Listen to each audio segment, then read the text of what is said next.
जय श्री राम। ज्योतिष के सभी जानकारों का आज के इस वीडियो में स्वागत है। मेरा आज का विषय रहेगा वृश्चिक राशि के जातकों के लिए अगस्त 2023 का जो महीना है वो कैसा रहेगा।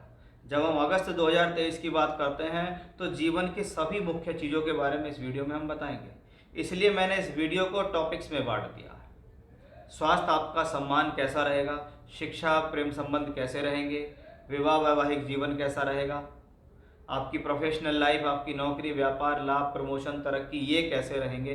तो सभी चीज़ों को मैंने स्टेप बाय स्टेप यहाँ दिखाया है, स्टेप बाय स्टेप मैंने यहाँ बांटा है।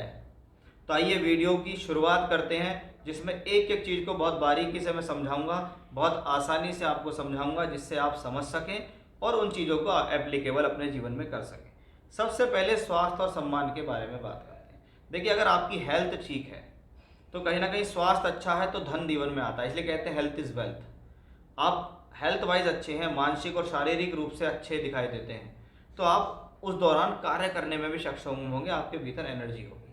और जब एनर्जी की बात आती है तो एनर्जी को शास्त्र में मंगल से जोड़ा गया है। अच्छी बात यह है कि आपकी राशि के जो लॉर्ड है वो मंगल है, और वो मंगल इस दौरान कर्म भाव में गोचर करते दिखाई देंगे। राशि का मालिक दशम भाव में जा रहा है।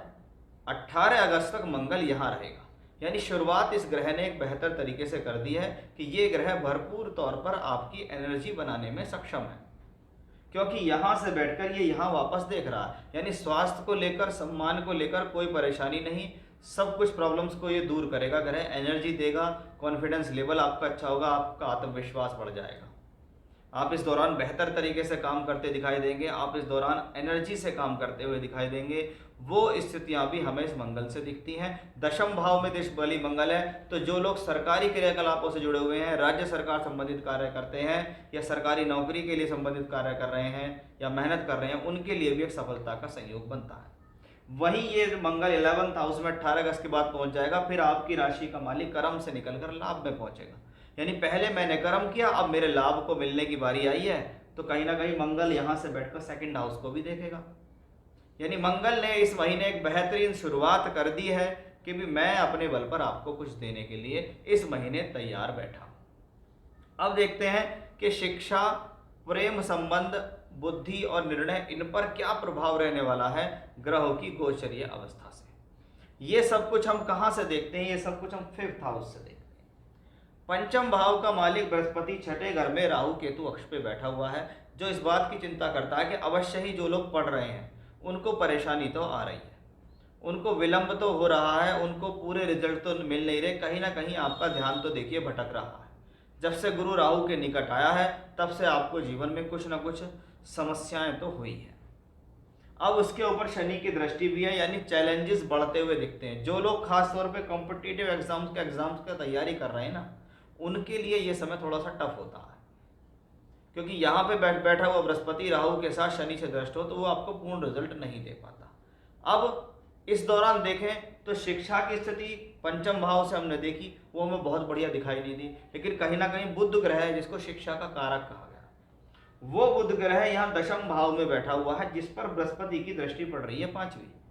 इसका मतलब है शिक्षा का कारक ग्रह चाहता है जीवन में आपसे कुछ अच्छा कराए, वो अच्छे स्थान पर बैठा भी है, वो बृहस्पति से दृष्ट भी है। यानी एजुकेशनली देखें तो बहुत बढ़िया तो मैं इसको नहीं कहूँगा, लेकिन हेल्पफुल स्थितियाँ कुछ बनती दिखाई दी कि मेरे जीवन में मुझे एजुकेशन को लेकर प्रॉब्लम हो रही है, मैं पूरा ध्यान नहीं लगा पा रहा हूँ, एक जगह ध्यान केंद्रित नहीं है, भटकाव हो रहा है, तो उस पॉइंट ऑफ व्यू से ये आपके लिए मजबूती है, ये ग्रह आपको यहाँ सपोर्ट करेगा। प्रेम संबंधों के लिए मैं इसको बहुत अच्छा योग नहीं मानता हूँ। अगर किसी भी प्रकार के लव रिलेशनशिप्स में है तो आप मेंटेन करके रखें, नहीं तो बिना वजह प्रॉब्लम्स इसमें क्रिएट होगी। नौकरी, व्यापार, लाभ, प्रमोशन, क्या मेरी नौकरी लगेगी, क्या मेरा व्यापार अच्छा हो जाएगा, क्या मुझे लाभ मिलेगा, क्या मुझे प्रमोशन मिलेगा इस महीने, ये सब हम कहाँ से देखते हैं? ये सब हम 10th हाउस से देखते हैं। एक एक चीज को समझिए। सबसे पहले मैंने आपको मंगल शुरुआत में समझाया कि राशि का मालिक दशम भाव में मंगल बैठा, इसका क्या मतलब है? इसका सीधा मतलब है कि ये जो प्लेनेट है ये कर्म करने की इच्छा को दर्शाता है, ये स्थिति कर्म के लिए शुभ है। अब ये 10th हाउस में चल रहा है। अगर हम देखें तो दशम भाव का मालिक 17 अगस्त तक भाग्य स्थान में, और 17 अगस्त के बाद दशम भाव में यानी मंगल यहाँ से निकल के यहाँ जाएगा और सूर्य यहाँ आएगा। यानी राशि का मालिक 11वें में गया, कर्म का मालिक कर्म में आया ना। यानी पहले मंगल ने स्थिति को संभाल रखा था, अब स्थिति संभालेगा सूर्य, अपने ही भाव में आ गया है। दिग्बली पहले मंगल भी था, दिग्बली अब भी सूर्य, यानी फिर एक स्थिति घूम के आती है। कुछ ना कुछ राज्य सरकार संबंधित स्थितियों में बेहतरी, सरकारी नौकरी से संबंधित तरक्की या प्रमोशन, सरकारी नौकरी मिलना, सरकार का सम्मान मिलना, सामाजिक पद प्राप्ति होना, नौकरी में तरक्की या नौकरी में प्रमोशन होना यहाँ स्पष्ट रूप से दिखता है। तो वहीं दूसरी तरफ ये स्थिति दिखाती है जो लोग व्यापार में हैं, जो लोग काम कर रहे हैं, जो लोग व्यापार कर रहे हैं, उनके लिए भी ये स्थिति शुभ है। यानी कहीं ना कहीं आप ये देखिए, भाग्य स्थान, कर्म स्थान में मंगल बुध सूर्य का योग, फिर बाद में मंगल 11th हाउस में चला जाता है, और इन सबको बृहस्पति की दृष्टि है। ये बृहस्पति धन का कारक भी है, ये बृहस्पति दूसरे भाव धन का मालिक भी है। यानी कर्म भाव पे 5-5 ग्रहों का संबंध है, बृहस्पति, शनि, सूर्य, मंगल और बुध। यानी कहीं ना कहीं एक बहुत अच्छी स्थिति, एक बहुत बड़ी योजना, एक बहुत बेहतर पीरियड कह सकता हूं मैं कि भाई ये समय कर्म क्षेत्र के लिए बेहतर है, ये समय कर्म क्षेत्र के लिए उज्जवल दिखाई दे रहा है। यानी एक बहुत अच्छा स्थितियां वृश्चिक राशि के जातकों के लिए प्रोफेशनली भी यहाँ हम कह सकते हैं। विवाह और वैवाहिक जीवन, इस दौरान क्या विवाह होगा या नहीं, वैवाहिक संबंध कैसे रहेंगे, वो सब हम 7th हाउस से देखते हैं। जब हम 7th हाउस से देखते हैं तो 7th हाउस का जो लॉर्ड है वो शुक्र, वो कर्क राशि में अधिकतम समय अगस्त के महीने में बिताएगा। और अगस्त के महीने में जब कहते हैं सप्तम का मालिक भाग्य स्थान में, तो इसको उन लोगों के लिए देखें जिनकी शादी हो गई तो वैवाहिक जीवन में कोई प्रॉब्लम नहीं दिखती, हस्बैंड वाइफ के बीच में कोई रिलेशनशिप्स को लेकर प्रॉब्लम नहीं है। वहीं 7th लॉर्ड इन 9th हाउस, इसका मतलब है कि आपके जीवन में किसी विपरीत लिंग के व्यक्ति के आने से, यानी स्त्री के जीवन में पुरुष, पुरुष के जीवन में स्त्री के आने से भाग्य में वृद्धि होना, उनके आने से भाग्य के अंदर कुछ बेहतरी होना, जीवन में तरक्की होना दिखाई देता है।